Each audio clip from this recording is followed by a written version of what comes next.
ready to begin, and it's great to talk to you today, Randy. And just for the sake of the interview, could you just first say who are you and what your relationship was to business in Russia briefly, and then I want you to talk a little bit about your background, how you came to this.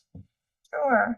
Well, I joined the U.S. Russia Business Council in 2005, and until the end of 2023, at that point in time, for the last decade or so, I was the executive vice president and COO of the organization. And during that time, I led its government relations work, its membership development and retention, its programming, financing and budgeting, all those elements that would incorporate the leadership of the organization in that role. Great. So I want to come back to that. I want you to describe more about the organization as much as you know of when it started and what its role was. Before we get to that, did you have any interest in Russia before you joined the Business Council? So, I had been a student of international relations and of the Cold War, and was involved in an international trade and investment issues before I came to the council.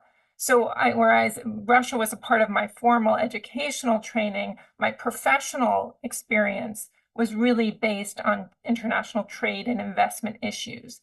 And it was through that lens that I became interested in the U.S. Russia Business Council, because Russia was suddenly advancing its negotiations to become a member of the World Trade Organization.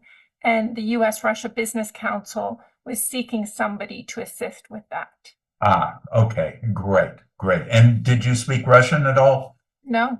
Okay. I learned some along the way. Yeah, okay. So let's go back to the council itself. What do you know of the history of the council, when it was formed and its purpose and all that? If you could just talk about that for us. Sure. So the council was formed in 1993. It was formed by two gentlemen, Gene Lawson, who had been the vice chair of the Export-Import Bank, and Bob Strauss, who was a former ambassador to Russia. And what they felt was that at that time, 1991, there was a lot of opening, it was, perestroika, glasnost, but what they felt was that there was a missing piece in the relationship, and that the economic opportunities in Russia for U.S. business would be developing apace. And they saw an economic conversation that was missing in the relationship. So that's what they sought to build out. Mm-hmm. So what was the sort of the target audience for membership in the council? So I think it's fair to say that early on, natural resources was a natural target for membership, but it really was cross-sectoral from the beginning. So what you saw, and they did a fabulous job of pulling together CEOs of major U.S. companies across sectors to be our first board of directors. And that leadership level and attention to the importance of the market really was consistent throughout our history, in that we continued to have CEOs and C-suite level people on our board throughout the course of the organization. But it was because of this, it was a very dynamic market, it was a very challenging market, but it was a very profitable market. And there was a lot of risk associated, of course, with that profitability. But I think U.S. companies saw great opportunities there and were very interested. And Gene, working with Strauss and then other chairmen over time, really did develop and build the membership strongly. So what were the functions of the organization? What did it do? So we were a platform for the discussion of economic and commercial issues. We were a liaison with the U.S. government and the Russian government to help the governments understand our interests and concerns about the markets. We were a U.S. focused company, company focused for many years. There was a point in time where some Russian companies came into the organization, and we worked. We never lobbied on behalf of any Russian companies. Our work on lobbying was exclusively for U.S. companies, but there were Russian companies as part of the organization over time. But we were an information source. We provided reports, not detailed reports, but you would get in your inbox every morning the 3 top issues of the day in terms of economic and commercial issues. And it helped government relations professionals manage, people who are responsible for the world, help them manage their Russia or Eurasia portfolio, because they had information that was coming into them on a daily basis to help them stay abreast of what was going on. We were always available for any kind of questions or strategic counsel that companies had. We had programs, we would invite in speakers. Sometimes there were government speakers, sometimes they were just knowledgeable people, think tank people. We did a lot of collaborations, and it was a variety of services. Your traditional bilateral trade association, the services that you would expect from any bilateral trade association for those people who work in Washington and have familiarity with those. Right. And how did you work to gather that kind of information? I mean, is through your staff, or did you have outside contractors? But I think the important thing is that, sure, staff did the work that was the research work that was on resources available, internet and whatnot. But then there was the knowledge, because, for example, in my case, government relations professional, speaking regularly with all the different departments of the U.S. government, understanding what they were thinking about developments in Russia, what we were thinking about developments in Russia, and having that information, being able to share that with companies in a manner that they could then translate into their businesses, so that would be helpful guidance for them with their businesses. Right. So was it the case that those interests weren't always coterminous, if you will? The interests of your members and the interests of the government maybe not, I don't want to say contradictory, but they're in different directions at different times. Or was it said that you had to steer things so that there was an information flow that worked between the 2 different kinds of operations, of government operation and business? I think that pretty much until, well, I would say 2014 with the Hill, and maybe, a little bit different timeline perhaps with the administration, we were generally going in the same direction. We were working together. I think we were informing each other's work. I don't think we were really going in different directions. I think we were going in the same direction. We wanted Russia to be a member of the global community when I came on, for example, at my period in time. We wanted Russia to follow international trade rules. We wanted them, to play by the rules. And so the way we could do that, was we did that with the WTO negotiations, obviously, because they were joining a system that had set rules, and they had to abide by those and change their economy, change the rules of the game in Russia to become a member of the WTO, which meant opportunities for U.S. business. The U.S. government wanted that.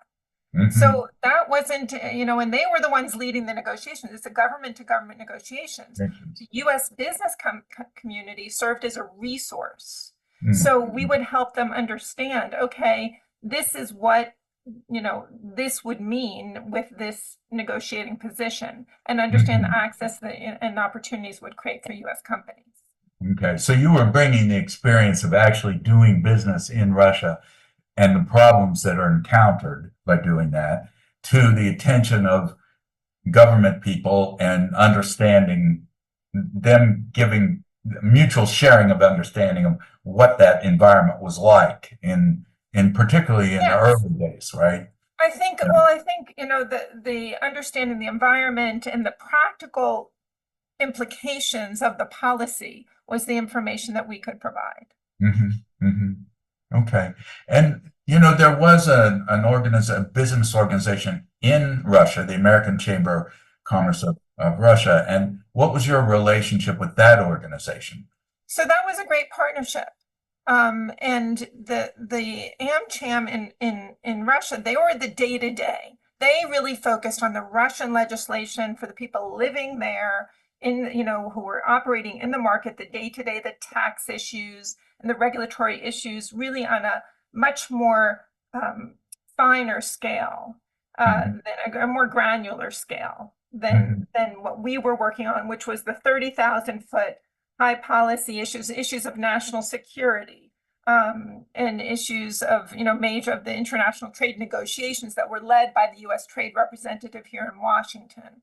So, and then of course, when we got to the congressional phase of the negotiations with Trent, the negotiations were concluded, and we had, well, we actually started the Congress. We had to start the congressional part before the negotiations were concluded, but when we were working on that part, really it shifted to us because we were leading that coalition of businesses to secure permanent normal trade relations for Russia. The United States was agreeing for more than 30 years by the time I came on board. For more than 30 years, the United States had been giving Russia normal trade relations. What did it mean? It meant they had access to our market, at the rate that everybody else had access to.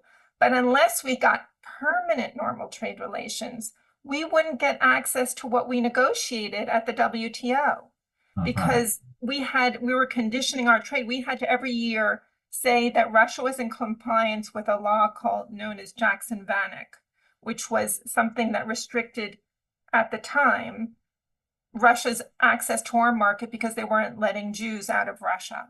That Mhm. ended in 1991. We agreed that Russia was in compliance. There was no more issue about this. But each year we were granting them normal trade relations, and that was fine until we had a WTO accession in front of us, and we had this market that was just booming with opportunity, from every single sector.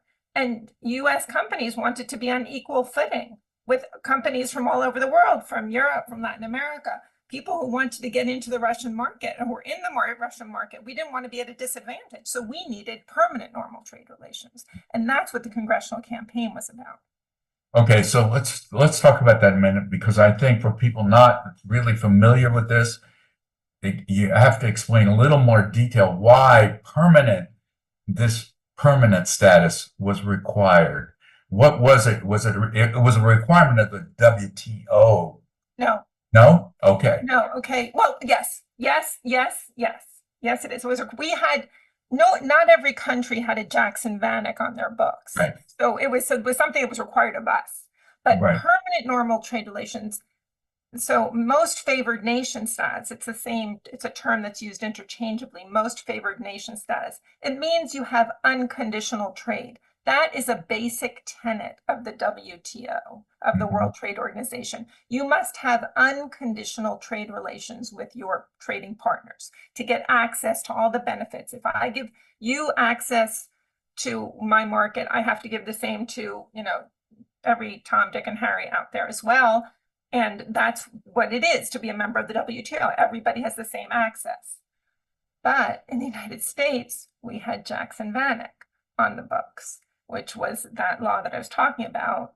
And what it said was, obviously, like I said, it restricted Russia's access to the US market unless each year we said, oh, you're in compliance with the law, you're in compliance with the law. We didn't have that permanent status, and that's why the permanent status made our trade unconditional with Russia, meaning it was in compliance with WTO rules. Mhm. And so, if I understand this correctly, then until that happened, U.S. companies couldn't be on equal footing with their competitors in the Russian market, that it was to the advantage of the U.S. companies, not to the Russians necessarily, to Right. have Russians that happen. weren't going to see any difference because their Yeah, access to our market had been going on since 1991. They had equal access to our market, and we were just renewing it every year, and now we were making it permanent. right.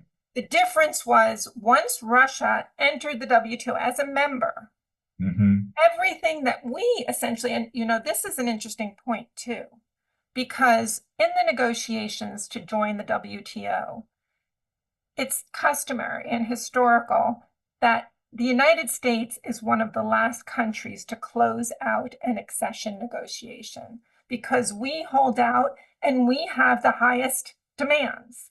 Our companies are, they're in that international companies, they're interested in the market and they have demanding interests about what they're seeking.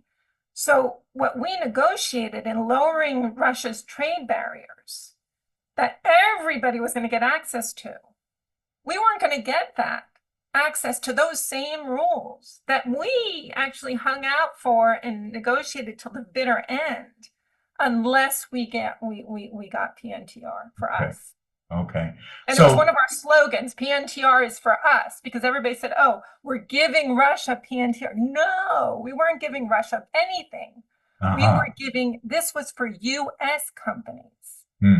So before we get, we're a little bit cart before the horse here, in that I want to know when you started and you were involved with these negotiations, what were the critical issues that were being fought about between the U.S. and Russia in terms of compliance with WTO rules, or how Russia had to change its economy to fit and join the WTO? So there were, again, it's a massive, this is why I was so interested in coming to USRBC, because it covers every single sector. And it was a massive negotiation. So in financial services, where, there was very little access, that market opened up. For aircraft, the tariffs on aircraft went down tremendously. There were, in terms of intellectual property rights, that was a tough issue, and it remained difficult for many years, but there were certain concessions that the Russians agreed to that they hadn't agreed to for decades. With respect to access, tough issues related to agriculture. Agriculture is always difficult because there are certain sanitary restrictions and regarding animal and plant health that are very, very difficult. So it gets into these very minutia, technical standards issues. And we couldn't get our pork into Russia for years. We couldn't get our poultry into Russia. Finally, through the WTO negotiations, we were able to do that. There was a real, tough discussion about information technology and mass market goods getting into Russia, U.S. mass market goods. The thing is, what was at play in the WTO discussions was that we were very complementary markets, complementary, COMPLE, because we had finished goods that and services, obviously, that were going towards the Russian market. The Russians had more raw materials, and we talked about that initial natural resource base from which the U.S. Russia Business Council grew. And so there was so much opportunity across every single sector. I'm trying to even remember if I'm leaving out a sector, but manufacturing goods, agriculture and machinery.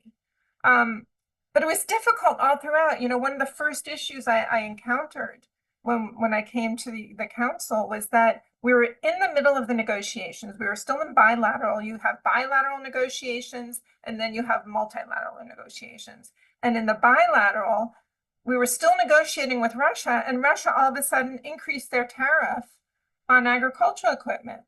And I was like, whoa, wait a minute.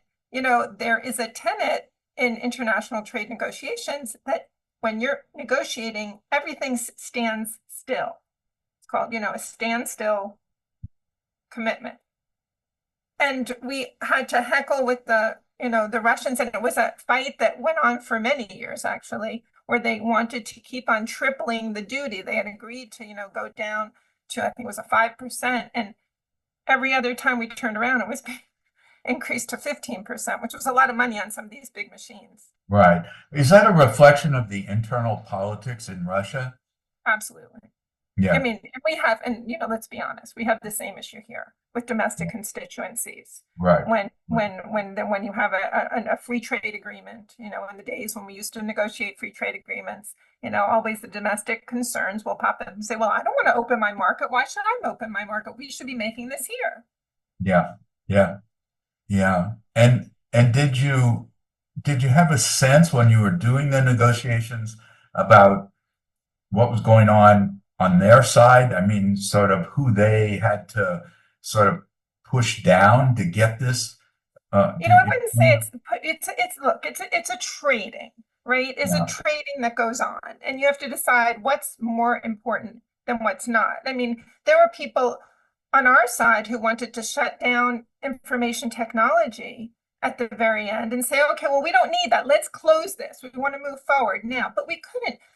And I mean, our in our system of government, it's much more difficult than in theirs, right? Once they had the agreement and they had their interest, they got to a certain point where they wanted to be, where we wanted them to be, they didn't have to deal with domestic interests who had interests who would either support or not support a final vote, right? We knew once the Russians agreed, it was the Duma would say yes, the Federation Council would say yes, and that was it. On our part, we needed votes. So I needed to make sure that the Farm Bureau was on board. I needed to make sure that the information technology industry was on board. Needed to make sure, the banks were on board. Everybody needed to be, they were a key part. All the different groups, interest groups, were very important to making sure that we had the votes in place, because this was a tough fight. And I can tell you, I mean, when you want to talk about that, I mean, it really was very difficult, because there was no notion in the US Congress about what Russia was in 2008, 9, 10, 11, 12. They thought that it was the Soviet Union. They thought that there were long lines, that they had no money to buy anything that we could sell them.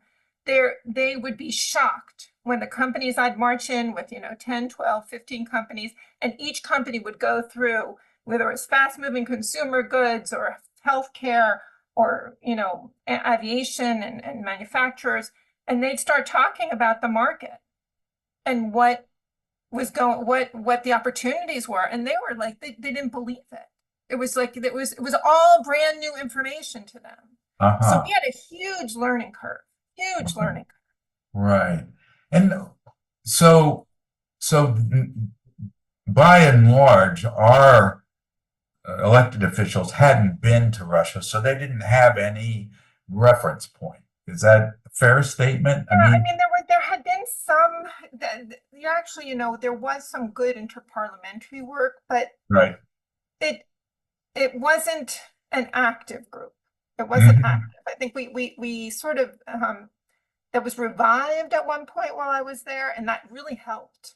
It was very important. I think it really, really helped. We had delegations of senators that went over. There were congressmen that went over, but we're talking about 535 votes in the end. Right. And it was very difficult and really to get them. I mean, first of all, it was a long process, and people are never really focused on something until it's right before you. And on any vote. And it was but we were trying to get people to understand that this is a place where it was profitable. It was good for US business. It was good for US jobs. It was good for workers. There were opportunities here that would bring back benefits to the United States.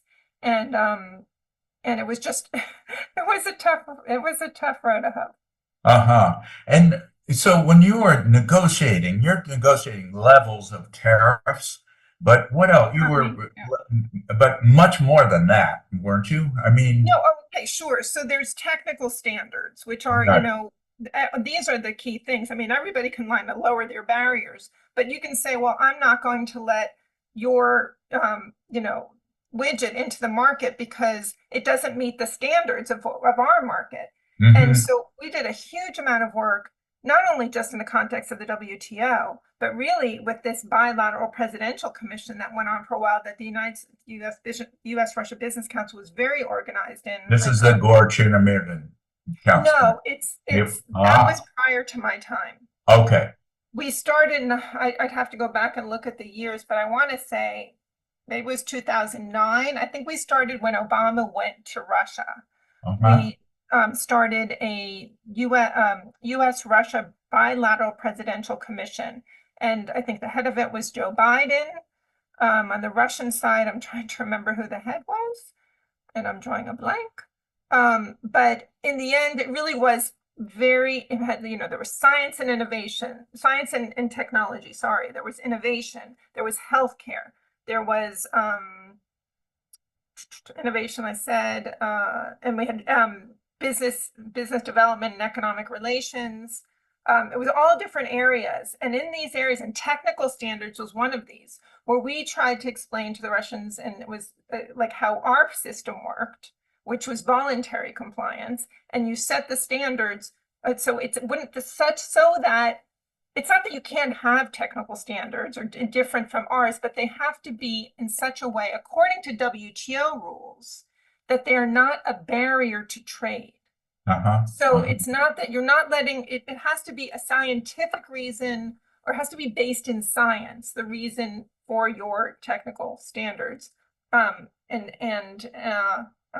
Yeah, so I mean, those are huge barriers. Technical barriers to trade are a huge impediment often in trade relations. And we did have many of those with Russia. And later we were working very closely after WTO accession with the Eurasian Economic Union, which Russia started. I want to say 2012. Right. So back again to the negotiations and the approval. So you came to a tentative agreement with the Russians, and there was a set of agreements, and then you had to sell that to the Congress to get the approval. Is that? Yeah, I mean, it's fair to say, yeah, you have all these different, you have an agreement that's based on many different sectoral areas, and then we had to sell it to the Hill. And and this was important to American business because they saw the importance of the Russian market. This isn't a humanitarian aid or anything. This was pure market opportunity, market driven. Absolutely. Right. This was and our point was, and I want to say, it wasn't, I just want to make a really important point. U.S. Russia Business Council, and I was at the head of this secretariat that we built out a structure. And when I came on board, that was one of the first things I did, was build out a strategy as to how we were going to do this. Because this was, even though I knew it was a big challenge, I'd been involved in other free trade agreement approvals with the Hill. And I knew that this was something, I mean, little tiny U.S. Russia Business Council was not going to be able to do it on its own. And we had fabulous participation across sectors from our members. But again, it was working with the U.S. Chamber of Commerce, the Business Roundtable, which is the organization of CEOs, the National Association of Manufacturers, the Farm Bureau, the Information Technology Council. I mean, all of these different organizations, sectoral organizations, the Coalition of Service Industries, all of us came together under one umbrella. We called it the Coalition for U.S. Russia Trade. And we would meet regularly. I would lead strategy sessions. In the very end, we hired lobbyists when we knew we were getting close to a vote. But we, lobbyists that were just, we were all lobbyists doing lobbying, but, people who were just exclusively doing this for the vote. To pass this. And I always say, you can't get anything done in Washington by yourself. You have to work with others. And that, I think, PNTR for Russia was the testament of that. Everybody came together. We had, one sandbox, everybody, and these are all organizations that can, bump up against each other and everybody has their own turf, but when we came together and everybody worked well, like one well-oiled machine. We had more than 500 business organizations, at the national and the local, state level, come together in support of this. Number 5.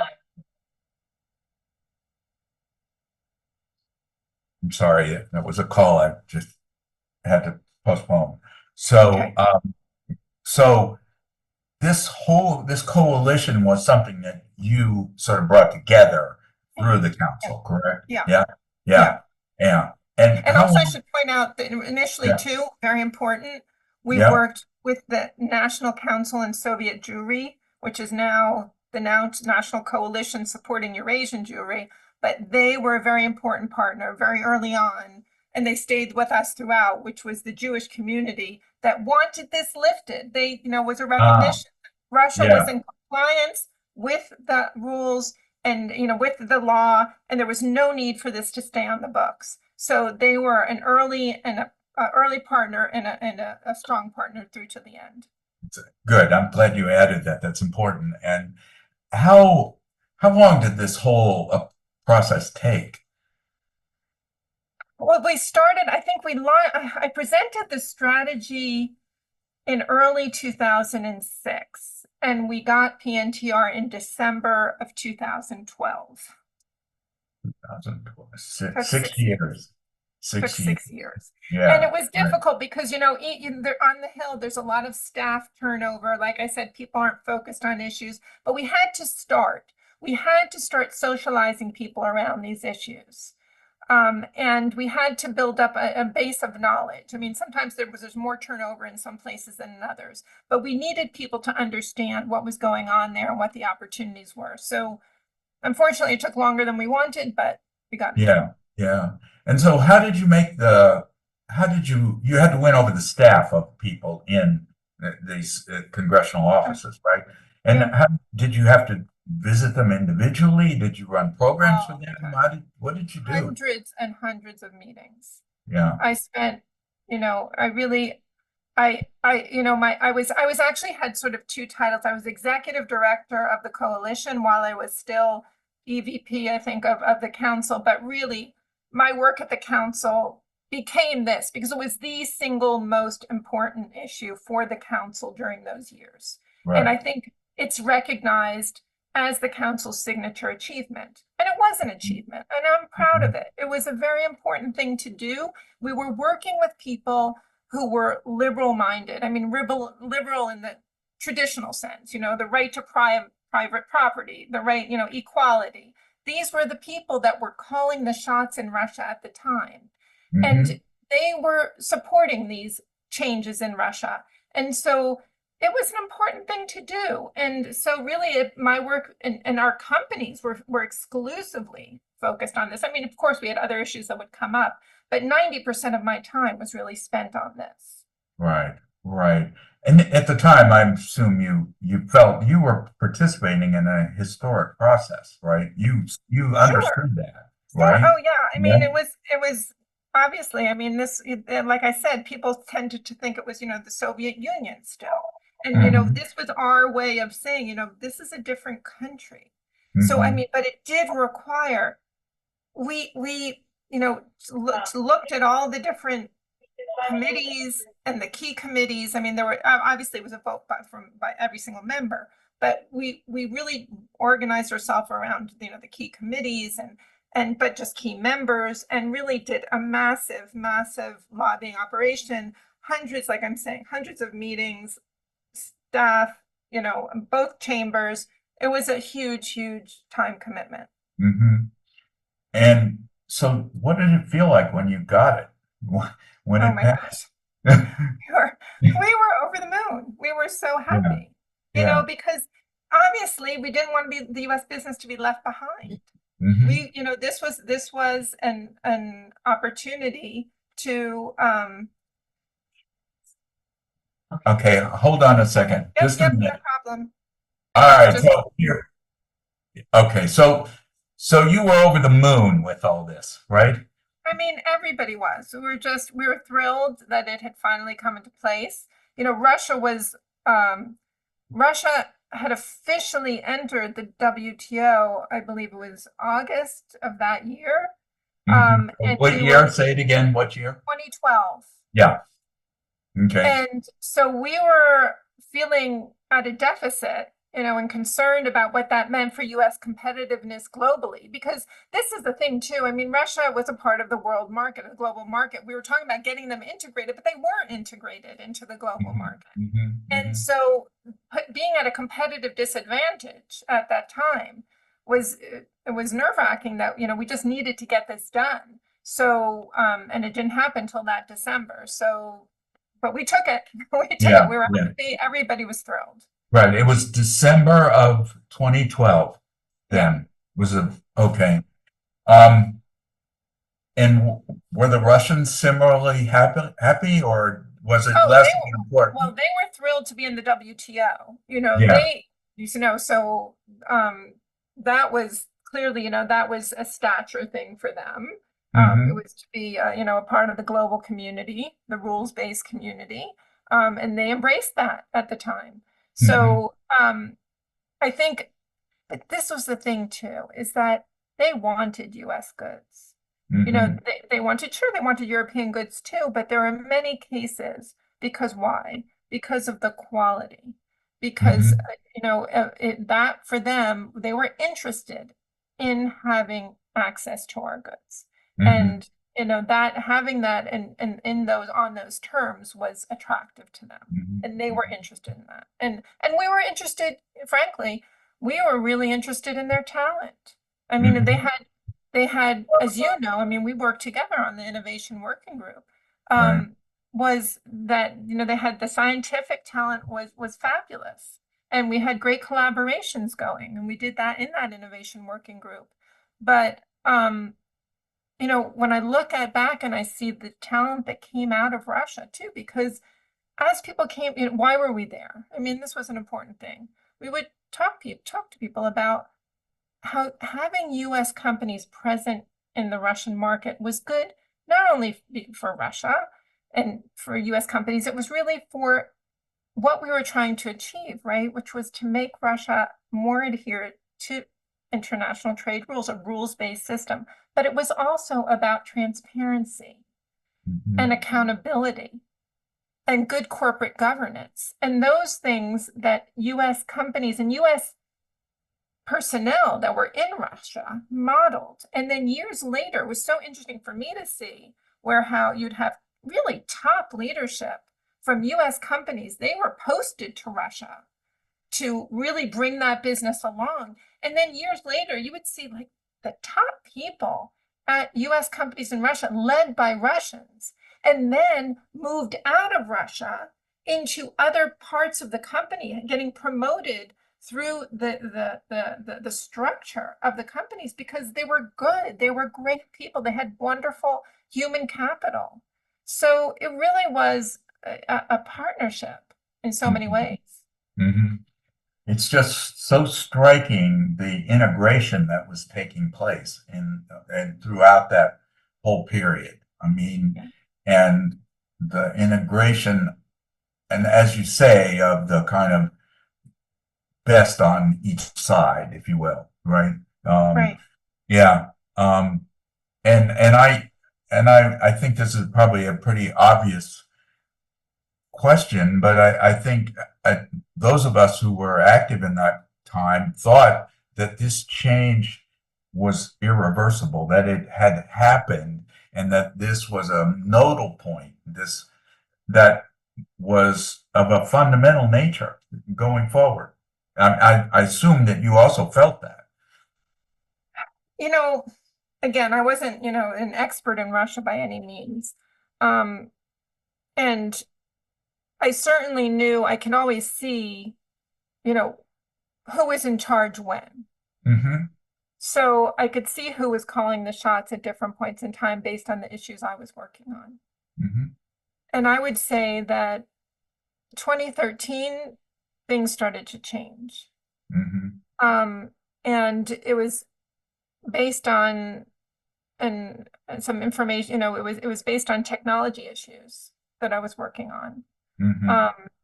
And I could see where my discussions with Russian officials, top Russian officials, became really, they weren't moving forward. They weren't getting anywhere. And some of them would frankly just be very honest with me and transparent. They'd say, this isn't my decision. Mm-hmm. Mm-hmm. Yeah. And so you could see that things were shifting more towards the security side. Mm. So, is it, and because one of the things that I thought we'd do right after we did permanent normal trade relations, but I would like to go back, and there just was one thing I want to say Sure. about PNTR, was that we wouldn't have been able to get it because the Congress wasn't comfortable. They weren't comfortable with what Russia was. They weren't fully there.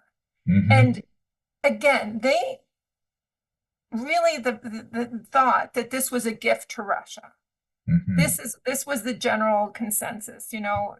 People who understood it knew that it wasn't.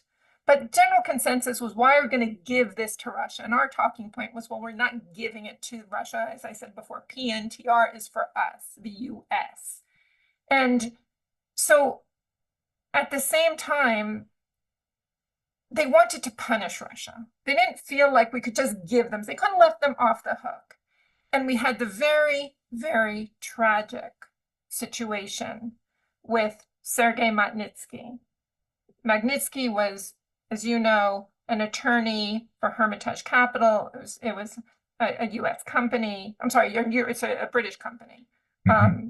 Right. owned by a U.S. citizen, that discovered this tremendous tax fraud, and made it be known, and was put into jail, and tragically died in jail. In Russia, you're put in jail, but as we know with the recent prisoner swaps, that you're put in jail and presumed there's no presumption of innocence. And like him, there are thousands of people who are put in jail in Russia for business crimes, or he was alleged to commit a business crime for exposing this fraud, and he died. And so Congress wanted to do something about that, and I think, to his credit, Bill Browder did a fabulous job in terms of honoring Sergei Magnitsky, and they put into place. So at the same time, they couldn't just give us. It was for us, PNTR. They had to do something against Russia. And so the Sergei Magnitsky bill allowed them to develop a structure to put asset freezes and visa restrictions on Russian officials for human rights violations, which his death was. So there was that dynamic, and I think it's important to point out that we wouldn't have gotten PNTR without some sort of statement or action against Russia, and it took the form, tragically at that time, of the Sergei Magnitsky Act. Right. Right.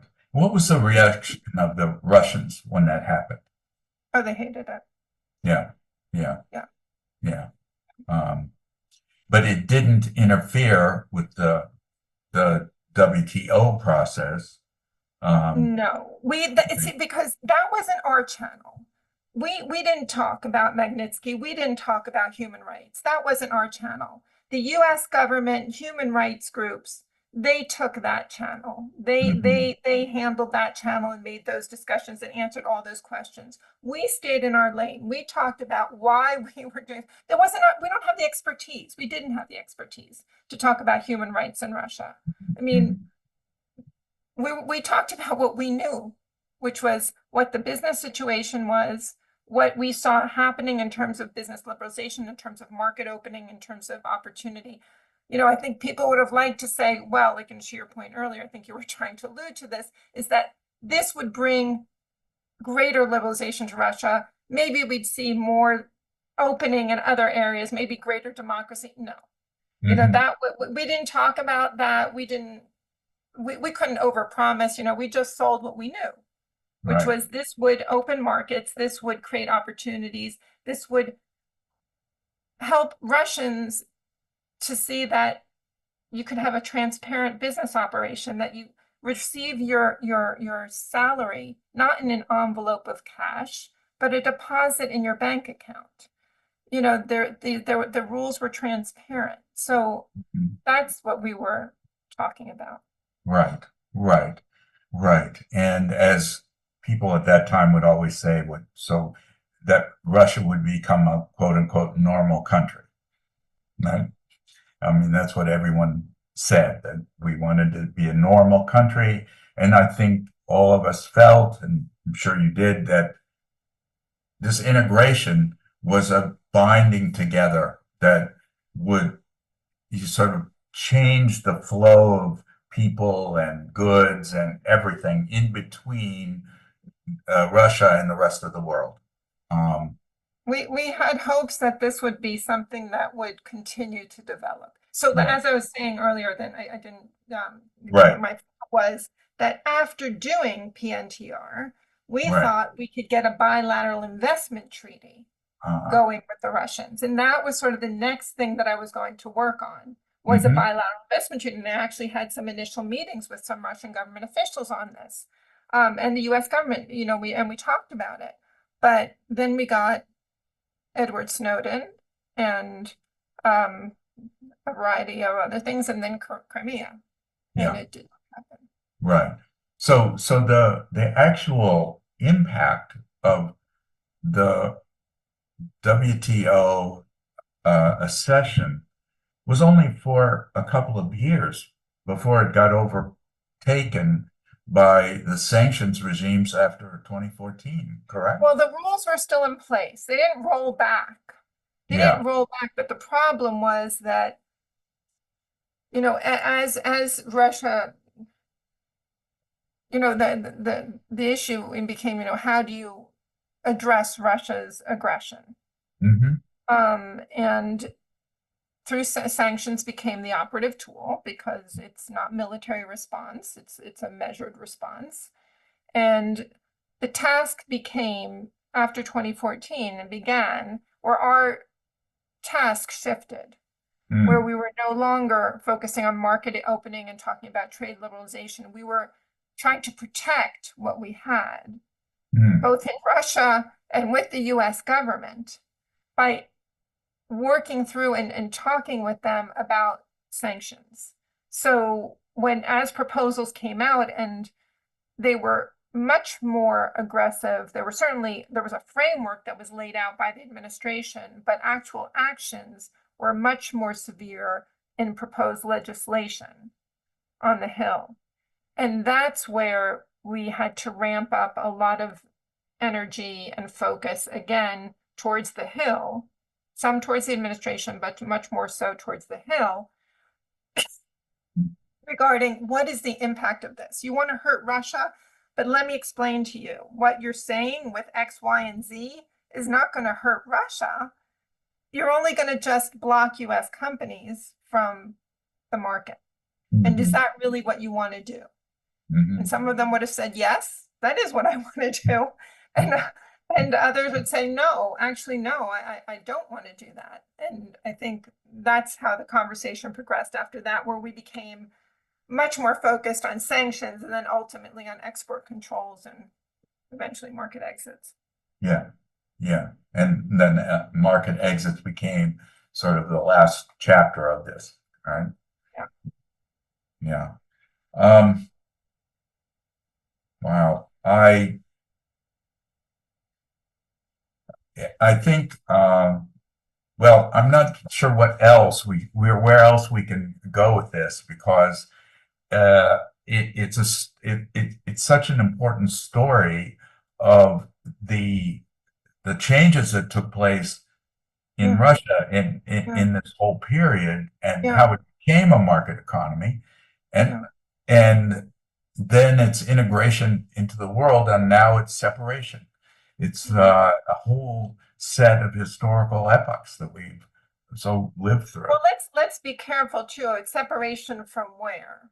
Yeah, Because Russia still has active trade with some countries, right? So right, it became a right, separation from the West. right. Yes, I think I agree with you. That's really important to make that distinction. Yeah. And I think also, and this is my opinion, that many of those changes in their economy, becoming a market economy, a lot of that still remains. It Yeah, is a market yeah. economy with a heavy state influence, but Yeah, it with an is a market increasing, economy. a very increasing, a very heavy state influence. And I think Yeah, obviously it's the state and the military industry in the state that's driving the economy now. yeah, But it is still, there are, it still is a market economy. Sure, they roll back different things over time, but and rules, but essentially I agree with you. I agree with you. yeah, yeah. And I think that is, we're constantly trying to catch up in our understanding, I think, of this country. Right. And so I'm hopeful that this archive and this conversation that we've had today will be a contribution to that, to maybe not a warning, but a impetus to look at things in detail as they are, Right. and act accordingly. So, and you live that, and that interface between what business was trying to accomplish and what politicians thought about it, and what the potential was at that moment, was Yeah. profoundly important. Was a So, very unique and exciting time. I mean, yeah, it really was. It was a time of great hope, I yeah, think, for the relationship, for what we could do, where we could go. I mean, the space cooperation was just the constant always, but it really was. There were so many aspects of it that were so exciting and interesting, and felt like a real partnership in some ways. yeah, But yeah, yeah. Do you still remain in contact? And I don't want to ask any names, but do you still remain in contact with some of the Russians that you worked with during that period? No, no, it's pretty much all broken. Is that, yeah, yeah. Well, those are also costs that were paid, right? So anyway, okay. Well, are there things that you wanted to say that I've missed in asking you? you know, I think we've covered it, Dan. I mean, the council is officially disbanded, correct? Correct. Okay, as of when was that? December 31st, 2023. Okay, okay, all right. Just for the sake of the record, it is now disbanded. Yeah. Correct. No Okay. longer exists. Okay. Okay. Well, I want to thank you. Thank you for your time Thank you for the and opportunity. for I think sharing it's, your experience. thank And you. I know, I hope that others will gain some knowledge and understanding of that time period, because I think it was a unique time, yeah, yeah, important time in our history and in U.S. Russia relations. yeah, yeah, very unique one.